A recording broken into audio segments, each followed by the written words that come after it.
everybody, and welcome to another edition of Magic Mics, proudly sponsored by our Patreon supporters and CoolStuffInc.com, where you can find cool stuff in stock every day, and our co-sponsor CardHoarder.com, offering the best inventory prices and delivery of cards for Magic Online. I'm Evan Reuben, and get started each week by saying hello to my two co-hosts, Erin Campbell. We're back. Reuben Bressler. We are indeed. How's it going, everybody? Oh, it is exciting. We are back in action. We have 2 weeks of news to cover. Oh my God. We have a big show. It's we a had bunch. 7 pages of topics. Shout out to our friend Joe, who compiles our links and our topics every week. We had 7 pages to go through to whittle it down into one episode. I hope we can do it. You're excellent people. So let's keep it moving here. We get started with our trumpet blast. We don't got one, but if you support us at our highest level on Patreon, you can get one yourself. We're going to have a raid at the end of the show, as we have been doing for many weeks now. Wow. The Pauper Premier League. If you want to see me play Pauper tomorrow night, that's The what? happening. The what? The Pauper. Pauper. The Pauper. Pauper. Pauper Premier. Show that tomorrow. People. Yep, that's going to be on the Cool Stuff Inc. channel if you want to check that out. And because I thought I did things but I didn't do things, if you backed our Kickstarter for War of the Spark, I have literally all the stuff. It's at my desk. I want to send it to you. Good. I sent out surveys. Get those in. I'll let those run for a week. And then as of next Wednesday, I'm just going to send out everything I got to everybody who's getting their information. Please, please, and thank you.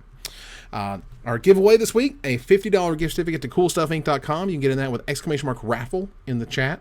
If you subscribe to us, you get 2 entries because you're twice as awesome. We appreciate it.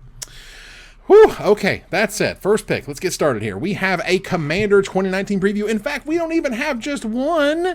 We got 2. Mm-hmm. So we're going to do things a little smidge different. We want to appreciate you guys sticking around. We'll give you something good right now. We'll talk a little bit about previews that we enjoy. We'll feed you baby birds, but then you're going to have to, keep sticking around, and then we'll give you the main course. Absolutely. Right. That didn't get weird. So our first... Hey, Reuben, you did it. I did, but it's time for... Reuben Baby Birdsler. Baby birdslers. There we go. Speaking of baby birdsler, we've got some good fat guy bees in our first preview. That was a flawless segue. You're welcome, America. Thank you. Well, let's go ahead and check out Bloodthirsty Blade. Bloodthirsty Blade. So thirsty. It's a 2 generic mana uncommon artifact equipped creature gets +2/+0 and is goaded. That means it attacks each combat if able and attacks a player other than you if able. And for 1 generic mana : you attach it to target creature an opponent controls. Activate this ability only anytime you could cast a sorcery. With the flavor text here of the weapon wields the hand that holds it. Oh man, my Zansha EDH deck. I never thought I would be that girl that looks at spoiler season and is like, oh my God, this would go great in my X deck. I have become that girl. This would go great in my Zansha EDH deck, which is known for sort of giving things to people they don't necessarily want.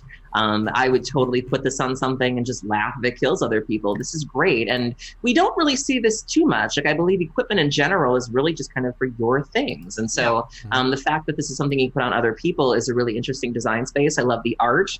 I am super stoked to play with this. Yeah, this card seems super... I mean, anything that is goaded, I love the goading part. Yeah. Which seems super duper cool. Yeah. And I'm going to go ahead and pull up the image of my next one here. So we have 2 previews. Thank you very much to Wizards of the Coast for our free previews. And we're going to get to our second one here in a minute. Are you guys ready to see a $10 Mythic? You're going to hear in a few minutes. Nice. But first, would like to talk a little about this crazy card that I am pulling up on the screen right now, because clearly I had this ready to go. This would be our friend and legendary wall. Oh my God. Pramikon Sky Rampart. I can bring this thing on the screen. It is a Jeskai mana, a white, a red, and a blue for a mythic 1/5 legendary wall. It has flying and defender. When it enters the battlefield, you choose left or right. Each player may attack only the nearest opponent in the chosen direction, and the planeswalkers controlled by that opponent. I love this card, and I can't explain why, because it is so not in my wheelhouse. It's Jeskai, it's a wall. There's no logical reason why I actually want to play this card, but I love it. I do find it interesting that people, the timing of this is very interesting. There were people on Twitter that noticed that it's the colors of the American flag. Oh my god. So Oh my Aaron's god. getting political, and then it mentions fighting to the left and right. So there were some people on Twitter that were like a little uncomfortable. But obviously Wizards makes these cards so far in advance, there's no way that this could have been planned or anything like that. But there were some coincidences here where people are like, I'm a little uncomfy right now.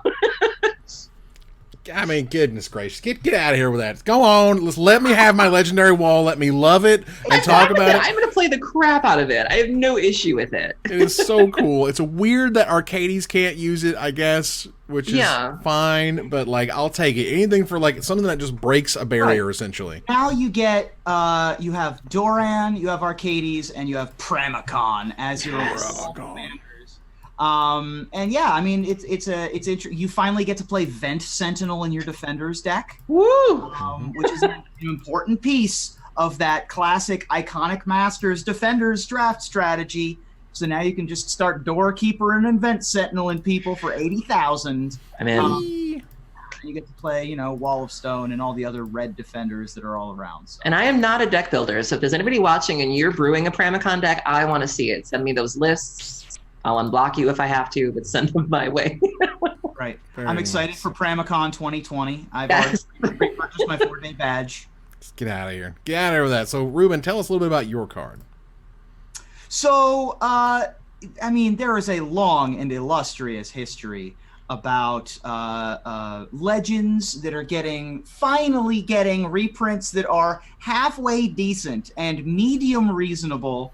I think Orym is the last bastion of cards that are kind of bad from the original legendary creatures, but we've seen new versions of Tongarth and new versions of Volrath. This is very exciting for us for those heads. But perhaps no legend deserved a better take, a reasonable card than our good buddy Gerrard, who is now the Weatherlight hero. Gerrard Weatherlight hero is 2 colorless, red-white for a 3/3 human soldier. He has first strike, and when he dies, exile it and return to the battlefield all artifact and creature cards in your graveyard that were put there from the battlefield this turn. Wow. What a cool combo with, like, a Chroma's Vengeance, Planner Cleansing. It protects you from your opponent's versions of those cards as well. It allows you to combo off with, like, Second Sunrise kind of shenanigans if you really want to. Just a cool card. Beautiful art from Zack Stella as well. Got the stained glass motif that Benalia is famous for. Just a really cool card, and exciting that he gets to have something reasonable rather than like a 3/4 for 5 with 2 useless abilities. Oh God! Well, finally something that kind of lives up to what should be one of these epic legendary creatures. We read about Gerrard for years and years. You finally got the card, and you're like, "Are you serious? This is for real? What we're getting?" And they finally have righted that wrong. It's taken, I don't know, 15 years or so. Yeah, at least, because his card was in Onslaught. So more than that, because Onslaught was... no, he was like an invasion or something, wasn't he? No. Gerrard? Gerrard Capuchin was originally in Apocalypse. Apocalypse, okay. Yes. Sure, still not... That was while I was in high school, so it was a while ago. We's old. Hey, y'all. That's fun. So before we get to our second preview, again, a really sweet reprint that you will enjoy quite a bit. Erin, tell us what card you wanted to talk about. So I'm going to switch things up a little bit. I know that I chose a card before we got started, but I completely overlooked a card that gives me so much life. I have to switch it up a little bit. I'm sorry. In honor of the Madness deck, which I understand is being revealed tomorrow, and that I'm so excited about, the card I'm going to pick right now is Angie Falconrath. And I'm going to pick this card for one reason and one reason only. For those who've watched RuPaul's Drag Race, there is a queen on there named Miss Vanjie. And Miss Vanjie is known for just saying her name over and over again, like Miss Vanjie, Miss Vanjie. And so the gays on Twitter, the Twitter gays picked up on this, that they were doing Miss Angie. And I died. I thought it was the funniest thing I'd ever seen. So Angie Falconrath is one, a black and a red. She's a legendary creature vampire with haste. 1 power, 3 toughness. You can tap and discard a card to draw a card, which of course I'm in for. And then it says whenever you discard a card, if it has Madness, untap Anti-Falcon Rouse. There's a little bit of an engine here. I cannot wait to exploit this card, and I'm anxious to see what the rest of the Madness deck looks like. Yeah, that card is absolutely sweet and about as cheap as they could make it, essentially. For the power level that it's at. It's a Mythic 3-drop, which is... I've seen people say that this is like dangerous in Eternal formats, possibly. Maybe. It's costed it's costed pretty darn aggressively, and if you can figure out a way to cycle an engine together, this is dangerous. And yeah, I'm very excited for this card as well. Absolutely. So, as we get to our second preview here, there was a set called Scars of Mirrodin. And in it, it had all sorts of cool, super sweet cards. It had super sweet mythics. And one of them is coming back. One of them is worth over $10 as of this recording. Hashtag on brand. That's right. Our second preview from Commander 2019 is Geth, Lord of the Vault. 2 black, 4 generic mana for a Mythic 5/5 legendary zombie. It has Intimidate, which means this creature can't be blocked except by artifact creatures and or creatures that share a color with it. For a black and X generic mana, you put target artifact or creature card with converted mana cost X from an opponent's graveyard onto the battlefield under your control tapped. Then that player puts the top X cards of their library into their graveyard. This was a really important player in my Queen Marchesa deck. I don't run very many creatures in there. You really want these sort of haymakers that can run away with the game. And so I play this sort of pillow fort style Marchesa deck to where I'm killing things, I'm building these walls. And once I kill all of them, well, I just kind of sit behind my ghostly prisons and steal all your stuff. And so it's got a good body on it. The Intimidate's very relevant, but the ability to bring back artifacts in particular is not something a lot of cards offer you. Usually it's just creatures. And so I've had a lot of good times with this card. Yeah, Wizards definitely wanted to address the concerns from last year that there weren't enough reprints. The reprints that people were looking for weren't there. Reprints. And they got them, I think, in Commander 2019. The set itself has been doing incredibly well. Sales are fantastic. As usual, if you just pre-ordered blind, you would have made out by now. Like, the costs of the decks are already going up. And the reprint equity is super high. Cards like this is another one of those, yeah, it's only been printed once, and Scars of Mirrodin and Mythic. So yeah, when people want to play it in their EDH decks, there's only one place you can go, and now there's 2. So that'll help bring those prices down while also giving people Geths to play with. Yeah, another sign that this set is in big demand is the Commander Party at GP Vegas, which I'm now going to. Sold out in 2 weeks. CFB made an announcement last week of, sorry, y'all, no more seats. And I was like, it's a month away. Right. Like, to be clear, I'm not the girl that shows up to events and asks to borrow cards, okay? Like, I'm not a procrastinator, but I thought I had a month. And CFB was like, no. And there were enough people on Twitter that were like, you can't do this. Like, there's just, you need to make more seats. And God bless CFB, they came back like 2 hours later, tagged everybody that was mentioned and said, you know what, we were able to make some more seats for y'all. So we were able to get seats to this, but that thing sold out quick. So I think that's a testament to the set and certainly the promo, but I'm even more excited to see what I get from this event. Yeah, and it does appear that there are some seats left. Okay. They went in and added some more after they sold out so quickly. Thank you. And that's a good problem. It's a fantastic problem. So way to go on that promotion. And it appears that there's a ton of awesome people you get to hang out and play Commander with at GP Vegas, including you. There you go. Right Yay! there, I'm so excited. which is terrific. All right. So again, thanks to Wizards for our free preview. Thank you. Hashtag sponsored. Hashtag free preview. Hashtag sponsor. Hashtag hash browns. Smother covered. Yep. Chopped and flopped. Smother covered. Wow. Yeah, we did it. Is that how you do yours? No, I don't like hash browns. This is now a Waffle House themed program. We're now in the red zone. We're good. Okay. Your hash brown choices are poor. Okay. As long as we can both watch the X-Files. Heyo. Well, look, there is going to be a Magic weekend for Commander. This is going to coincide with the release of Commander 2019. The format for the stores are play one of the 4 decks and use all 3 commanders. They're going to recommend a special Commander variant that they encourage players to try out the new decks. Any player that purchases and uses an unaltered C19 deck can begin the game with up to 3 legendary creatures from that deck in their command zone. Whoa. Wow. So you have Super Partner. Cool. Woo! That's a dope idea. Interesting. I love that. So you get to start the game with 10 cards in your hand if you're playing, with one arm tied behind your back. I think that's a really cool idea. Yeah, which is really cool. And they have these little achievement cards that you can print out and have people try to do if they can, cast your commander 5 times in the same game, stuff like that. Cool. And they also mentioned, hey, they gave you promo packs, and the flexibility of those promo packs you can use here as a way to get people in your store to buy the commander decks and to play the commander decks. Good, Awesome. good. Which I thought was really cool. So way to go.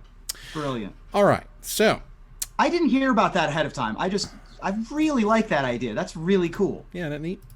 There was a little tiny announcement about the judge program in the past couple weeks, and was a little unfortunate we didn't get to talk about it last week. And the fires have simmered to some degree over what was happening, and I definitely feel like I'm glad that we got a week. To kind of talk about it and have articles about it and have AMAs about it, and there's a video that came from Gen Con and all this stuff. And so here's the 411, which is there is now going to be an entity called the Judge Academy. This entity is going to exist as a for-profit corporation that is going to give you certifications as a judge. It is going to help you find events that you can go judge in. It is going to provide you the online tests that you need to pass in order to get those certifications. It's also going to help provide judge swag that they're going to be able to get, not just the promo foils that they are going to be able to distribute to the various judge levels. As a result, they are going to charge a fee for this, $100 for level 1, $200, I believe, for level 2, and $400 for level 3, as I understand it. Yes, I believe that's right. And this is where you get one of the bi-yearly promos if you're level 1. So you'll get a total of 8. Semi-annually? Yeah, semi-annually. There you go. Bi-annually, whatever. Not trans-annually. Okay, so all I'm saying is they have 4 promos. They do 2-year, they do twice, they do 2 sendings per year. You're killing me here. Right. And level 1 you get 1 of, level 2 you get 2 of each. Terminology, but level 3 you get a play set of each. They're going to be awesome. They're going to be expensive. You're going to be able to recoup these fees ideally through these promos. Yeah. Okay, let's talk about what this thing isn't. It is not a union. There's no collective bargaining here. But they did clarify in the AMA that they are not opposed to judges forming a union. Right, and they can't be. I mean, just legally they can't be. So, so I want to be very clear as to how you frame this in your mind, and think of it as a widget factory that hands out certifications. That's all they're doing. They're there to provide a certification to say that you are L1, and then I think that's sort of limiting what they're really doing. So I just want to say there's a lot of information about this out there. We, as we mentioned earlier in the show, we had a lot of links to pour through to prepare for the show, and I spent about a good hour trying to go through the AMAs and the videos, and I'm still not really sure of what it all entails because it's doing a lot actually. One of the things they are doing is providing the licensing and the training, but a lot of it is also providing support in terms of having more representatives for judges on the ground, more judges in the council, having more representatives that they can go to, more people to speak for them, more resources for them in terms of forums, a working website, an app. I think it's a lot more than just licenses. Oh, and it certainly can be. But what I'm trying to also say is that this doesn't mean that there can't be a competing entity that provides these certifications. These certifications are based on what Wizards wants them to be. And then as long as you pass all of those hoops and the Judge Academy is, they feel your performance is good enough, you'll be able to get that certification. Later you'll be able to get those judge foils as long as you've paid your dues and whatnot. And that's kind of how that ecosystem works. Well, it was explained clearly that these promos are being purchased from Wizards of the Coast in order to distribute to judges that they've certified this way. And if you were to create an entity that could match, again, whatever hoops Wizards wants judges to go through in order to be L1, L2, and so on. If you could do that, maybe you could also create your own judge certification program. I don't see any reason why you couldn't. Let's put it that way. So if this entity exists, and yes, it provides resources for a lot of things, but if this entity exists in order to give out those certifications, I don't see why, other than they don't want to deal with the headache or the overhead, that Star City Games or Channel Fireball could not create their own licensing program Right. That, again, they can buy the promos from Wizards as long as they make the judges jump through the hoops they want to. They have resources that they could create the tools in order to make the tests and things that you would need. And they already have an entire tournament circuit set up for you to work in if that's what you would like to do.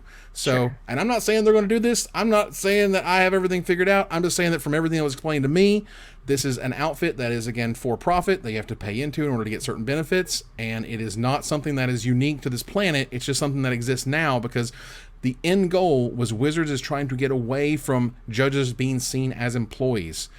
Technically, and we've talked about this before, there is no requirement for a judge to be at a Magic tournament, like, at all. And that still kind of blows my mind. So I interpreted this very differently. I didn't interpret this as being a for-profit thing. The way that I understood this from all of the announcements that I read is that it takes a lot of work to keep the judge program going. Like when you really think about an endeavor like this, between the clothing and the promos and the support and the app and the website and the conferences. And if nobody's paying for that, if they're not getting financial support from Wizards or from the TOs or whoever, then they needed to find a way to keep this thing going. There were obviously enough people who care enough about the judge program that they wanted to do something to make sure the program could stay afloat. And so it was my understanding that this is really just about self-sufficiency, where if we're going to do this thing, and if it means that we can provide you better resources, if you want a better experience, and we'll probably talk about this throughout the show, it is worth paying for, where you can have a free judge program where you're not getting your uniforms, the app is garbage. But if you're willing to invest in it, then we can give you better training and we can make sure that we have all of these things and really provide a better experience. So I didn't get a vibe like it was about money in terms of earnings. It was about, this is what the program needs to do to survive. And if we can improve our resources while we're at it, that requires capital. Someone in the chat mentioned they specifically said it was for profit because they could not get the foils any other way. Right, but you know what I mean, though. It's not like they're sitting there going, "We're going to get so rich off this." You know, it's what they need to do. Right. I mean, so but if they do, go ahead. Sorry, no, you're good.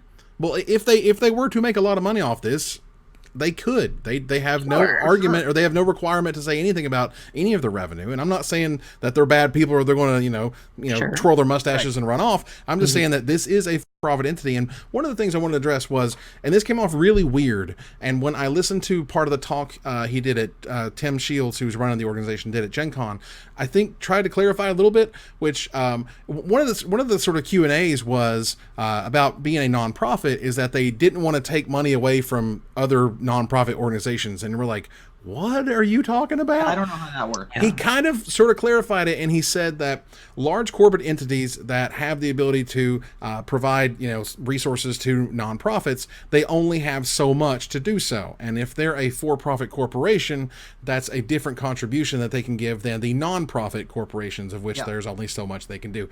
That was like the only thing I felt was really odd in the whole explanation. Why it's not a nonprofit, I don't know. The phraseology and the legal distinction between a for-profit and non-profit organization is murky at best to begin with. As noted in chat, the NFL is technically a non-profit. Is it still? I thought that changed. I know. No, I think pretty sure it's still a non-profit. And I mean, at least even if it isn't anymore, it used to be, and it did make a lot of money for being a non-profit. No, it definitely did, and definitely was, I believe, for a very long time, and very well may still be. So my frame of reference around this, and again, I am a lay person when it comes to the judge community, but I have two frames of reference when it comes to this. The first is soccer refereeing. I was a soccer referee for a very long time, and I used to pay dues yearly for my grade 8 referee certification in Southern Ohio and my Ohio South high school registration, which were two different institutions that governed the soccer refereeing bodies around where I lived. And I had to pay, I think, $80 to one of them and $100 to another one yearly in order to have the privilege of refereeing games. And I had to go through certifications and whatnot. Right. This sounds very similar to that. Again, I don't know the exact details, because we've also heard from a number of, for example, people who are members of bar associations, that their legal fees are less than it would cost to be a grade 3 or a level 3 judge, and you can practice law with that as opposed to, refereeing soccer, which is, I think, somewhat similar to the judge program. I mean, I pay less per year as a business license for Magic Mics to exist as that type of entity than any of the levels on this judge program thing, just to be clear. Yeah. Someone notes here, thank you to Radian, I believe it would be in the chat here, if Wizards was donating the foils to a nonprofit, they would have to acknowledge that they have monetary value. Yeah. And that's a problem. Yeah. So that makes a lot of sense. The second one that occurred to me when I was reading about them trying to organize this and how it wasn't being done through Wizards of the Coast officially, and how I wish it were, is how law worked in the Old West, law enforcement in the Old West. What I wish would happen was that Wizards of the Coast would essentially make U.S. Marshals, which were federal employees, you know what I mean? Mm-hmm. Like appointed by Wizards of the Coast, directly connected to the company. That would be lovely, and it's what we have now because we live in a civilized society. What happened back then was you had sheriffs, right? You had these like town marshals that were just sort of who were in charge of whatever jurisdiction they could find, and literally the Old West. They might be, appointed or whatever, and that's sort of what you have with these judge cadres, where you have this big judge program, but just like you said, you could have Star City Games, or you could have Channel Fireball, or another one of these tournament series, just sort of decide that they're going to make their own, club of judges, and who's to stop them from doing so? Right. The judges that are typically chosen for large events of Star City and Channel Fireball tend to come from the same pool of people anyway. You may have noticed they are rather cliquish, and so I would not be surprised if something like this would happen, particularly because of how much particularly Star City has treaded on the do we even want to sanction things anymore bandwagon. They've certainly toyed with that idea in the past. I know, I worked there. So it's interesting to see how many different conversations this discussion has started. I would like for Wizards of the Coast to reimburse these people as they have never done before. But I don't think we're getting there, and we're certainly not doing it with this for-profit institution. They did for a while with the judge foils, and then there was a few questions about taxes, and before you know it, there was no more judge foils as compensation.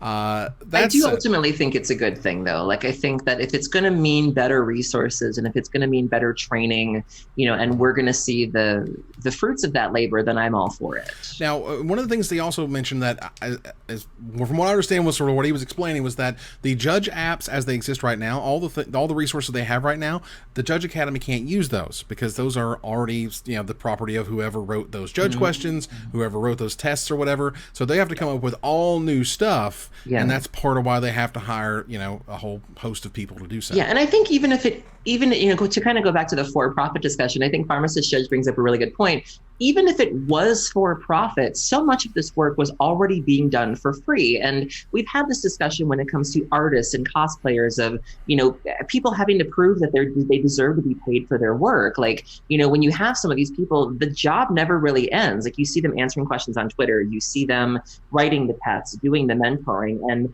even if it was for profit, I think some of these folks absolutely should be paid for their work. For sure. And that's what part of it seems to be doing, is that they're raising funds to do that. So that's great. All right. So it's such a complicated issue. It's not easy. I just want to mention a few things. One, again, Judging Academy is not necessarily the only game in town. Sure. Two, this is not a collective bargaining. This is not a union. They're not going to get anybody paid any more or any less by existing. And the judge foils are somehow the glue that are going to make everything hold this together. And based on what they've said so far and the promos that they're going to have come out, it very well could be sustained in that manner. So, all right. So that said, some unfortunate news, content warning here about some suicide. We're heartbroken to learn, this is from the Wizards Twitter, about the loss of Alex Stratton. He was a player who I believe did play in Barcelona. Yep, I believe him and Emma, it was their first pro tour together, and they had sort of met and bonded over that. And a lot of people, this young man touched a lot of people's lives. A lot of the East Coast grinders had a lot to say about him. Tributes were pouring in left and right from people that knew him. And the name sounded familiar to me, just maybe from watching coverage or, looking at pairing sheets. But his Facebook wall was just a lot of a who's who of the Magic community. Yeah, and he actually, I know this, he actually played in a Cool Stuff Games, MCQ. Yeah. The day before, which was obviously tragic and awful, and the Magic, the Florida Magic scene is huge and tightly knit, and it's been sort of unfortunate all the way around. Jim Davis did a fundraiser stream. 2,400, was it 25? Wow, that was terrific. I didn't get a chance to get the number out there. So a lot of other people, I think Brian Gottlieb also has something in the works as well. Several people have initiatives going, and this is incredibly heartbreaking. And the thing that stuck out to me the most about this was people started sharing screenshots of their last conversations with him. And in a lot of the final conversations, particularly after Barcelona, he was very hard on himself, especially when it came to his results. And if there's one thing that you take away from this, it's that you are not your results. You're not your results. You're not the deck you play. Correct. You are not your DTI number. You are a person independent of how you do at a tournament. And, when you see somebody at a tournament and you ask them how they're doing, or they ask you, they want to know how you're doing. You are not, I'm 5-0. That's nice. How are you doing? And so I think that we all could be a little kinder to ourselves in terms of beating ourselves up and thinking that we're not good enough. And Absolutely. That was really what stuck out to me the most, was how he was just so hungry for this thing. And I don't know whether or not it played a factor, of course, but that was just the thing I saw, was that, he was just so hungry and seemed to be very hard on himself. And I know what that's like. He was also just a really positive dude. Mm-hmm. I'm still friends with Alex on Facebook, and he wrote on my Facebook wall as recently as 3 years ago. Our shared friendship. He commented something about Pokemon Go. Remember Pokemon Go from 2015? I have 173 friends in common with him on Facebook. Wow. Which is a lot of people to be connected through.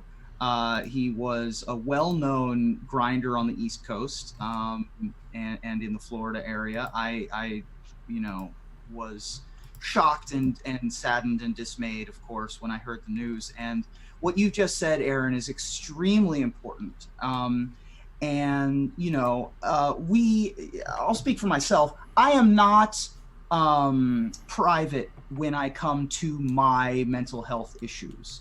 I am very open with it, but some people are not. Mm-hmm. And it's understandable. I've probably lost opportunities at jobs as a result of how public I am about my own struggles with mental issues. And it's tough because the stigma is there. And especially in a game like Magic, where you have non-neurotypical folks who are above the numbers are above norm, and just simply doing things like checking in help. But shouldn't stop there, of course. And self-care is very important. And I want to read one of my favorite posts I saw on Alex's wall. It came from my friend Ian Taylor, who's a judge from the East Coast. And he says, I met Alex at a judge conference. He gave a presentation about judging with autism or something like that. He was kind of awkward, still hadn't found his public speaking legs just yet. I made a point to tell him how much I liked the presentation and the subject matter. I made mention of his awkwardness and suggested that it probably wasn't an easy thing to do. He shrugged and said, I just wanted to make a difference. And that's the kind of person we lost. Suicide sucks, and if you're hurting, please reach out. Don't do anything bad. Yeah, but more than that, it shouldn't be. That is a good message, but I want to make sure that it isn't impinging on only the people who are suffering. Right. Michael Simon actually made a tweet like that, where he was like, people only care when you are at the brink, where, it shouldn't matter if you're just having a bad day or if you feel like you can't take it anymore. If you're at any point in that spectrum, you should be able to seek help and have that be provided to you. It shouldn't only be when you feel like you can't take anymore and you're ready to make a really big move. It should always be available. Yeah. It's tough out there. And we all got to support each other. And if you go by like everyone's social media, we're all living the most perfect lives ever. Oh, that are just like all awesome all the time. I was crying on this very floor on Thursday nights. Sure. That was the thing. And so, I just spent almost $150 in CBD supplements. Because I have medication that is prescribed, but it's not enough for what my brain does. And it sucks that most people, like, fortunately, we've engendered this culture in Magic Mics where we can be open about this kind of stuff. And I am very thankful for our Discord and for our community that everyone is supportive of my struggles and everybody sees it and knows that. Not everybody has what we've built, and I wish they did, because what we have is special. The fact that we can be sad and go to the Discord and get hugs from across the world is important, and not everyone has that. And I am friends with Alex on Facebook. I'm friends with Michael Simon. I've teamed with Michael Simon, for example, and lots of folks who have had issues with depression and various other mental maladies in the Magic community. It's as simple as just saying hi at events, and liking things on their Facebook page. I'm not a big supporter of writing on everybody's page for their birthday on Facebook. I think that's a little much, but it's a thing that if that's what gets you to do it, to reinstigate a connection, please do it. All right, so let's move on here to the Mythic Championship 4. Oh, God. Okay, so... we're 37 minutes into the episode, and we're finally getting to Mythic Championship. We're getting to the Pro Tour, yes. We didn't take long enough, if you ask me, but... So once upon a time, there was a Pro Tour this subtitle is That Hogaak Over There. Jeepers. Is that a Joe creation? I don't know what's going on. That was on the show topics. It was in the show topics. I copied and pasted. Which I think is brilliant. That was nice. Very nice. Yeah. Well, look, there was once a Modern Pro Tour that was quote-unquote Eldrazi Winter. That was the complete destruction of Modern's metagame. The ruler was here. It caused bannings. And the Hogaak deck was played almost 2.5 times more than that deck was, 21% of the field. It is hard to stress to you how insane it is for a Mythic Championship Pro Tour type level event where 1 out of every 5 players are playing the same deck. Yeah, it's interesting because, ironically enough, the bridge banning made it so that a better version of the deck could be found. This was arguably a stronger deck, and everybody knew going into this that this was what they were going to be facing. Leyline of the Void was the most played card at this. You know how hard it was to get out of bed that morning? Like, I rolled over, looked at my phone, I wasn't quite awake yet, and I was like, what's going on? When they look in the history books for most broken, warped formats, this is going to be one of those. A couple of the modern formats have been terribly out of whack. The Jund Modern Pro Tour, where a fourth of the metagame was Jund, that Second Sunrise won because it was preying specifically on Jund. Eldrazi Winter is a big one. And then this is second or third, probably behind the Jund. Jund was such a big problem at that Pro Tour. And it's interesting because even though I think only one Hogaak deck made top 8, that's really deceptive. The only reason more copies didn't make top 8 was because the people who were playing them did poorly in the draft section. Yep. You do have to do well in both in order to make top 8. So a lot of people were looking at this and going, oh, it's not so bad. We only got 1 in the top 8. Oh, no, girl. Go look at the modern side of things, and the results are there. The dominance is there. I'm amazed that it's gone on this long. And it's made me not want to play in Minneapolis this weekend. I'll be playing Two-Headed Giant all weekend. Got to double tap the zombies. You can't just kill one. You can't just take out the bridge from below. Something else has got to go. And probably not going to play the Modern in Vegas either because the format is just basura right now. It's weird because there was a win rate article. There was a modern win rates and spiciest decks at MC4 by Frank Karsten. And Hogaak, quote unquote, Hogaak by itself, win rate of 56.2%. For what it's worth, that's already ban worthy. But then he goes down here and it says Hogaak Dredge, which is totally different. Right. Whose yes. win rate is 60.4%. Now listen, don't lump us good, honest, hardworking Dredge players with those new money monsters, okay? Oh my There's God. Interesting commentary here from the chat that the biggest reason that the Hogaak decks with Leyline main preyed on the Hogaak decks without Leyline main, but then lost points to the non-Hogaak decks.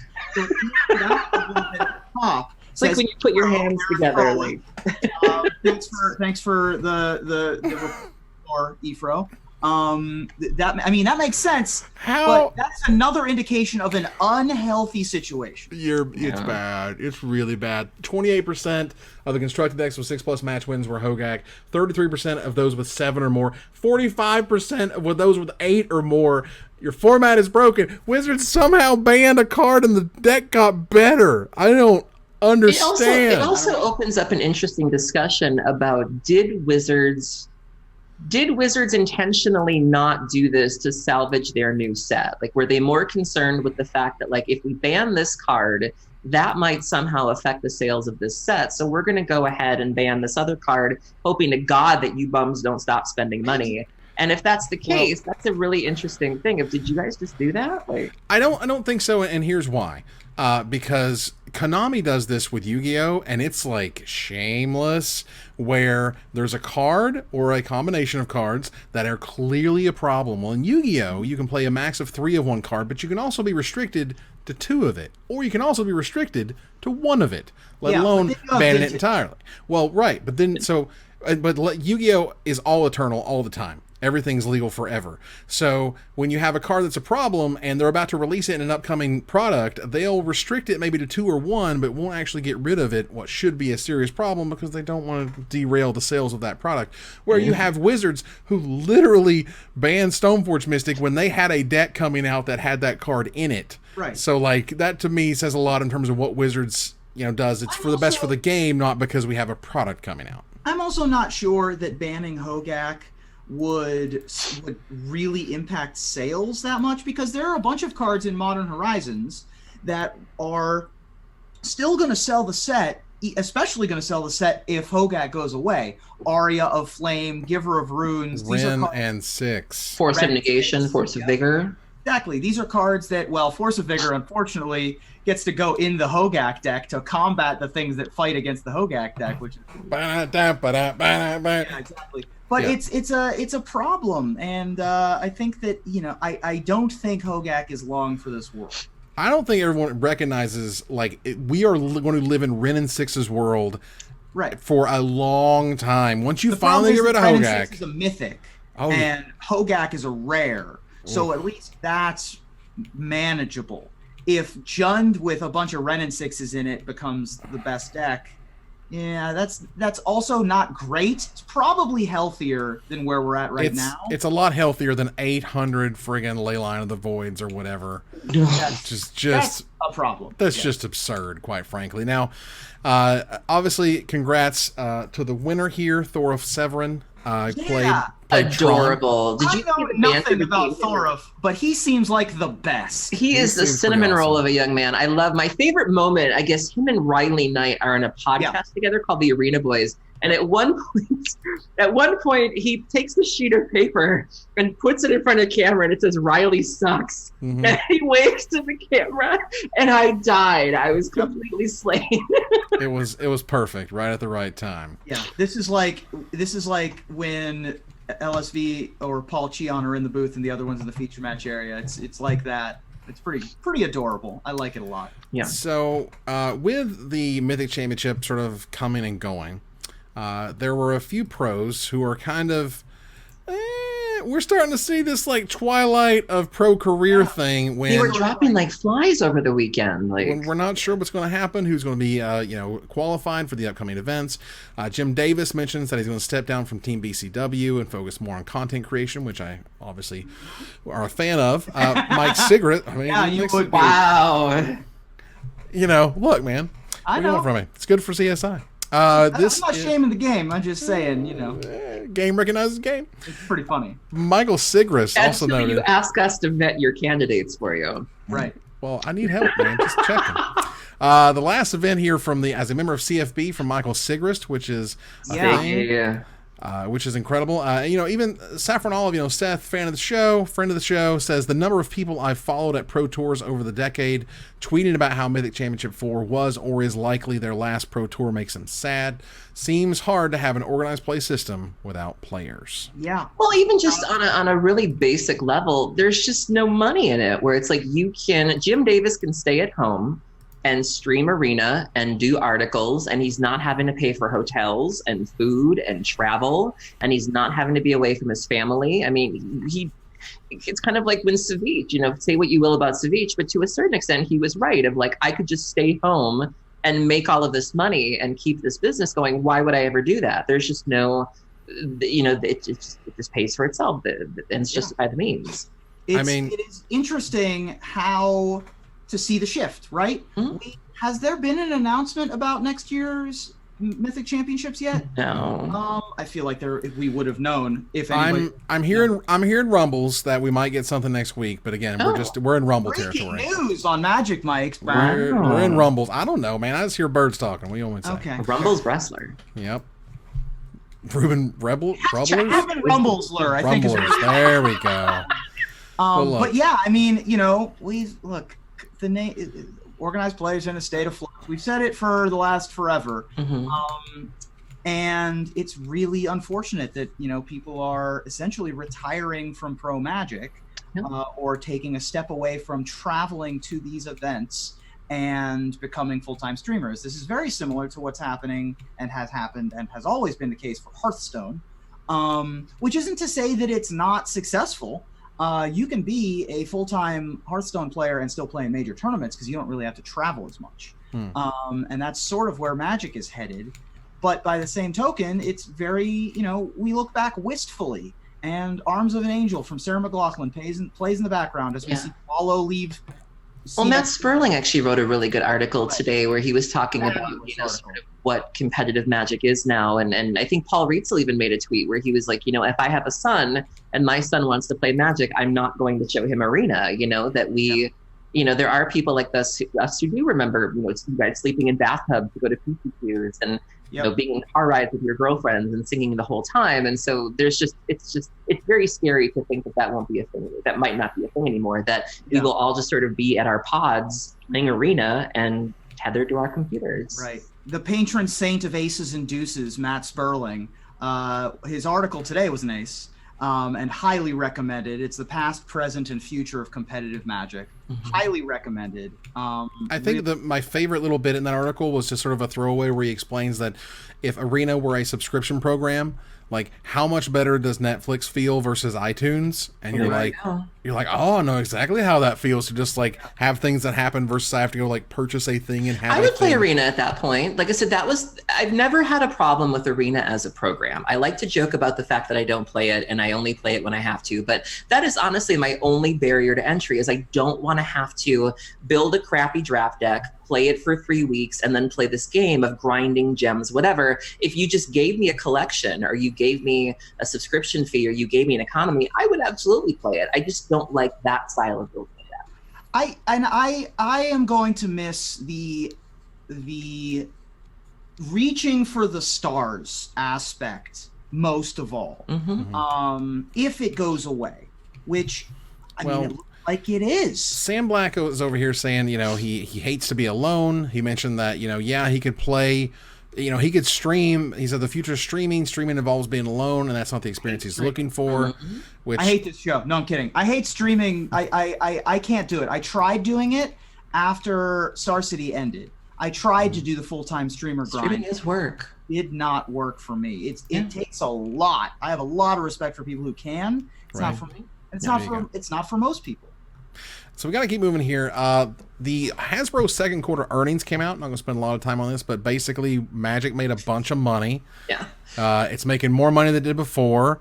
And That's the other flip side of this: is paper money's doing better than it's ever done. Well, now they're trying to squeeze. Now they're trying to squeeze some dollars out of the Vorthos folks. With them, I guess there's no more free stories anymore. That y'all gotta pay for it, and it's like, oh no. Yeah, they now want to charge for the Magic story as ebooks instead of just giving it to you weekly as a free story. So okay, thanks, I guess. Sure. It's gonna be tough. That was the main way that I consumed the Magic story. That is going to squeeze a lot of people out if there's not free story stuff anymore. That's going to be a tough change.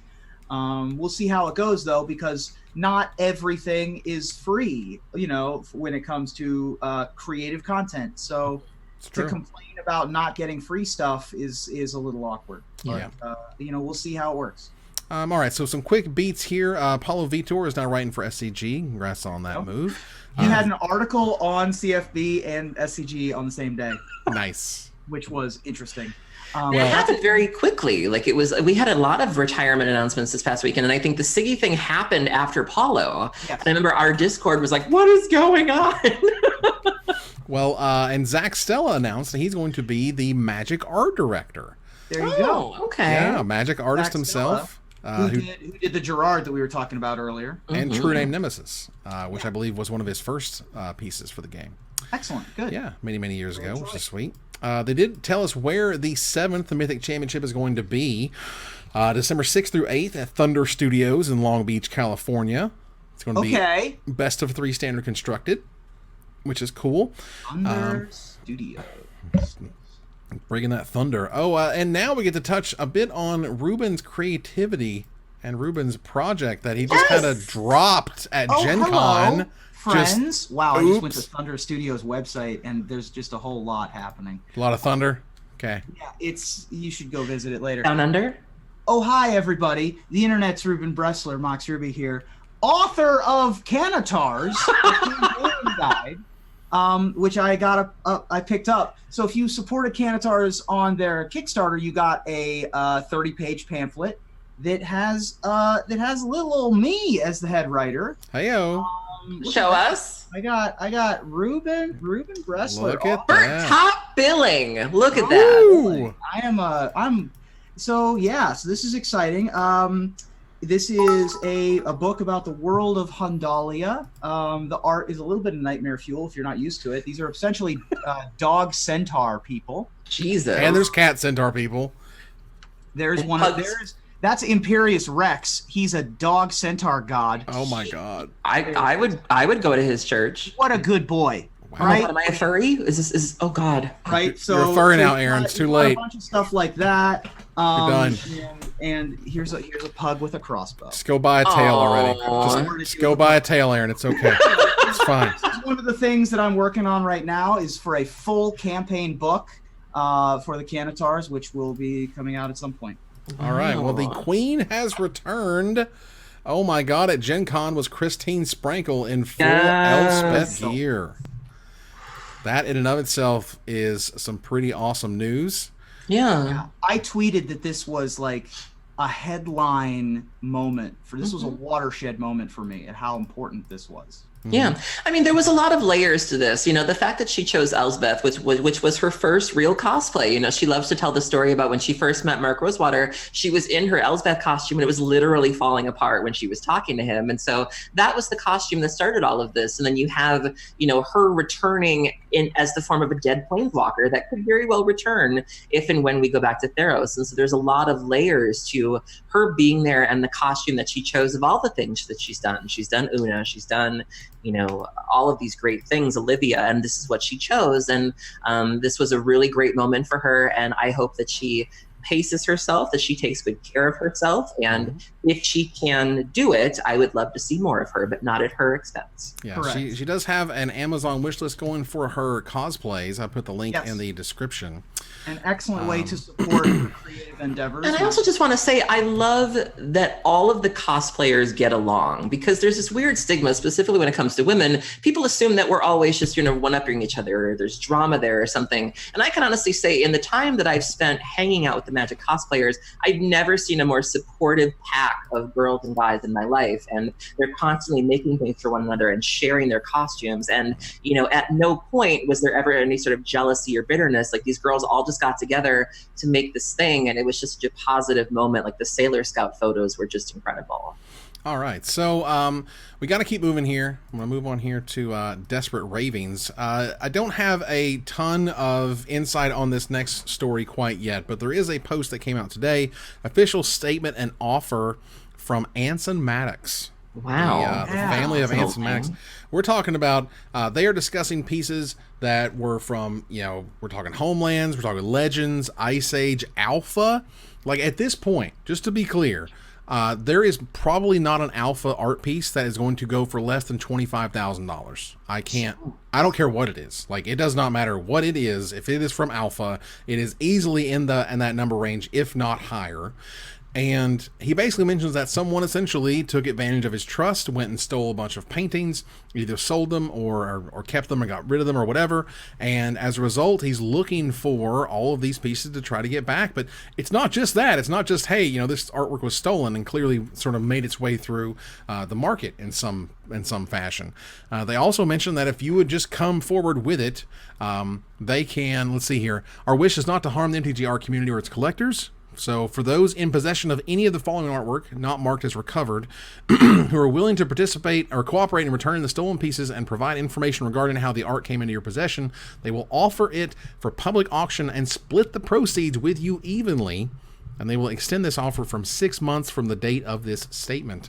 So it's honestly, I just felt it was pretty incredible. I was not expecting this from someone like Anson Maddox. From talking about the artwork that we are talking about here, I mean, there's some pretty awesome stuff here. Bloodlust and Legends is really sweet. We have Breeding Pit from Fallen Empires. Cyclopean Tomb would be huge from Alpha.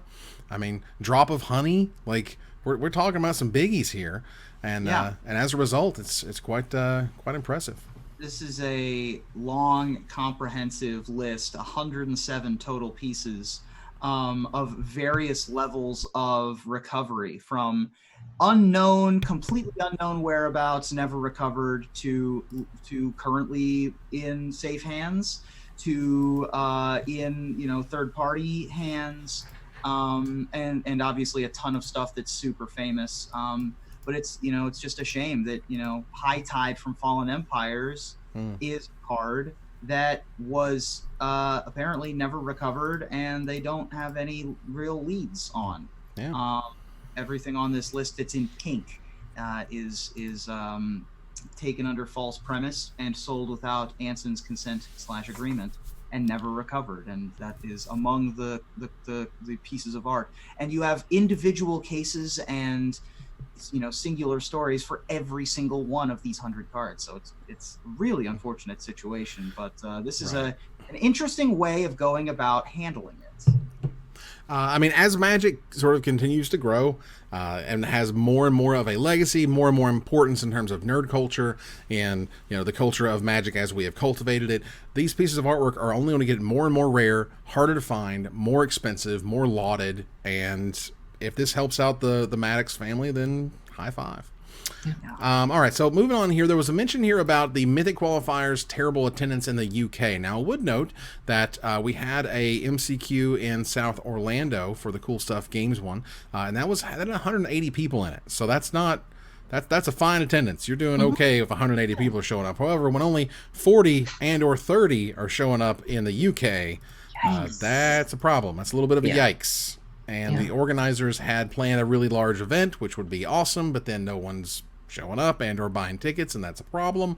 So if you want to support those events, you can't always just be default Magic player and sign up for the event the morning of. Like, I know you because I'm a Magic player. I know how it is. But there's a lot of Magic players that are going to go to that event on that that first thing that Saturday morning. They're like, wait, why did you change everything? It's like, well, because we didn't know you were coming because no one signed up beforehand, and that's important. So support those things. I'm a lay person when it comes to knowing why these types of things occur. Are there any leads from the people who are running the event, or anyone from the area who have any insight as to why this happened? So that's what the gist of the post. The TO or the store wrote a really great article kind of explaining what happened. And, they're not really sure either. They're saying, please tell us and please tell Wizards. I would love to know what it is about this event that made you decide it wasn't for you. If it was the fact that it was a premium small event, then, let us know that. But they're not sure either. They seem to feel like they made all of the right choices in terms of the format and the price. And I've seen this a lot, particularly in my own local scene, where, one of the things that I feel like Milwaukee really suffers from is there's this vicious cycle of like, people want events, stores offer events, the players decide the prizes aren't good enough, they don't come, and then they wonder why there's no events. And so if the TOs are just not going to take that, where it's like, it's just more trouble than it's worth to do this, so we're just not even going to bother. And so I don't know if that's what was happening exactly at the store, but I have seen that vicious cycle play out in my own neighborhood and others as well. Yeah, and also note that, there's sometimes as an organizer that you may just take a bath on stuff, but if it keeps you able to say, look, these are the prizes, no matter who shows up, this is what the prizes are, that's really important to competitive players, to carve that time out and to try to show up first thing on Saturday and sign up because they should have signed up a week ago, but they didn't. Absolutely. That type of stuff is important because you're really just like tipping that scale over, I'm going to spend the money to get up, and go that morning and buy food and or get a hotel to stay at and all this other stuff. It takes those things like you're guaranteeing prizes to make that stuff happen. But speaking of the UK, you got to talk about. Well, a few things here. One was, someone mentioned this again, this is random old screenshot from wherever this happens to be. But it definitely reads like a distributor type email that said, we have to inform you that Wizards has decided to increase prices towards authorized distributors, impacting Commander 2019 and Throne of Eldraine. Your mileage may vary hugely here. Wizards is already under the process of getting rid of all the MSRPs. So whatever your deal with your distributor is, you have to get pre-release product from your distributor. You used to be able to get that directly from Wizards. That doesn't happen anymore. You used to be able to get a guaranteed amount of booster boxes directly from Wizards. That doesn't happen anymore. So, whether where your distributor is, that can change neither here or there. Somebody also mentions here that the Wizards EU store pre-release allocation for the UK for Throne of Eldraine was slashed as allocations based on War of the Spark attendance when Magic Fest London was happening. So that, and when Wizards does take those previous numbers into account, and it would make sense. You would take the previous pre-releases numbers that wasn't a core set, and use that as part of the next numbers for the upcoming pre-release for the next big standard set. But when you had a Magic Fest right in the middle of it, that's going to do some serious derailment of those numbers, and maybe they should keep looking a little further back or to make that the decision. All right, we don't have a whole lot of time. Again, we've talked about the Magic story being gone, which is unfortunate. There's no more daily MTG story column. And again, just looking back at it, I do feel I feel a little guilty that we kind of heaped on so much praise on Allison and the crew that were writing the stuff back in the Ixalan days, and that maybe we were part of the problem, like we caused part of this because we really wanted certain people to write the story, and suddenly egos got involved and everyone's pissed off. Like, ugh. I don't feel too bad. I'm not feeling too bad about it. I mean, it's whatever. Look, man, what happens on this show is we speak truth. And so if someone's doing something better, that's going to have unintended consequences. Oh, well, that's if your ego gets bruised, that's going to happen. We speak the truth directly to the power. That's right. Oh, Lord. That's how we do it here, y'all. All right. So we're going to move on here to the finisher, which we're going to get to our thanks here in just a minute as soon as we're done. And don't forget the raffle winner. And the raffle winner. How about we do a raffle winner right now? Sure, let's do it. Well, no. Well, it's time. We're doing it. Sure. I did it. SC Murray 15. Congratulations. Congratulations. You are the winner of a $50 gift certificate to CoolStuffInc.com. Please see Erin if she has not blocked you already. You never know. Doesn't sound like someone I blocked. Can I just say, all of these, there's been this weird trend on Twitter lately where everybody's been turning their avatars into anime waifus, and it's so weird because I normally snap block those, and so it's very weird for me to go through my home of like, oh, you're so-and-so, oh, I like you, this is so weird. So, Reuben, you know what time it is, right? We gotta get waifu. Yeah. Avatars. We can do this. If somebody wants to take this, Reuben Waifusler. I could make the Ahegao face. Oh my goodness. Well, look. I don't know if that's for me, guys. It's joke time. Now look, Argent Saga from Gamesmaker ARG is a new game that is very popular on Kickstarter and an ever-increasing following thanks to Gen Con that just came out. Waifu mics. Waifu mics. Nice. Problem is, they're one set in, and we're already hearing they may have a metagame problem. Stop me if you've heard this one. They have issues with the lack of graveyard interaction and overpowered... An overpowered creature in a graveyard-based deck is a main culprit, and a box topper rare as one of the most powerful cards in the game. Now, we Magic folks are fortunate that we can survive a Savers of Kamigawa or 3, but it's tougher for the new kids on the block. So tell me, what advice would you give an Argent Saga fan hoping their game can keep trucking on past their second set, Erin? Well, when I heard that there wasn't much graveyard interaction, you had my attention. When I heard that a graveyard deck was one of the best, you had my curiosity. But even a bad lich like myself knows that you need some fences around that healthy graveyard. So my advice to you is to keep calm, carry on, and have faith that they won't ever ban Faithless Looting, no matter how broken it is. Yep. It's Never, the brainstorm ever. of the modern format. They're reprinting it. It ain't going no place. That's right. They reprinted it in Commander 19. They did with that sweet comic book promo art, which is awesome. I'm getting mine. Dope art, but yeah. Reuben? New games can become ruined by broken mechanics. Tournament attendance suffers when decks dominate. Magic has had tons. Stoneforge, Affinity, Energy, but you can recover. So take heart, ARG supporters. We think that you too can weather the storm. Wow. Do not cite the deep magic to me, witch. I was there when it was written. Magic has the benefit of literal decades of clout and reputation, so learn from our mistakes. There have been dozens of things that have killed Magic, so be patient, trust the process, and hope to the gods that the second coming of Mark Rosewater is running your game design. Oh, geez. Mm-hmm.